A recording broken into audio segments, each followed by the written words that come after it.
Welcome to the Houston Forensic Science Center's evidence collection training videos. Make no mistake about it, the goal is to ensure justice is served. Houston Forensic Science Center holds evidence integrity to the highest standards. Therefore, evidence must be collected and submitted in a manner which ensures fairness without prejudice. These evidence collection training videos will show those submitting evidence for analysis a step-by-step guide on how to do so properly.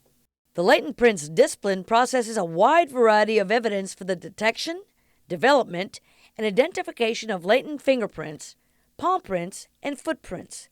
When recovering prints from crime scenes, it is important to follow these steps. Make sure to wear protective gloves at all times. If suspects are known or suspected, the submission needs to include the suspect's name, date of birth, local agency ID, state identification, and FBI numbers with the submission.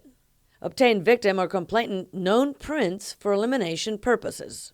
Photograph all latent prints with a scale or ruler inserted into the frame or the picture prior to lifting. To lift a print, use transparent tape. The color of the latent lift card should contrast with the color of the powder used. So if the powder is black, use a white lift card. At a minimum, the agency case number, the date the lift was obtained, persons taking the lift, and a brief description of where or what the lift was obtained. This should be written on the back of the latent lift card. A small sketch of the item or location is strongly preferred to help examiners with their analysis. Latent lift cards should be submitted using a sealed envelope. Place evidence tape across the envelope.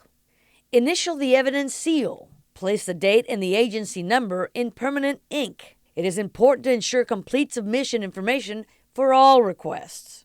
When collecting latent print evidence, always wear gloves and handle items in areas least likely to have been touched.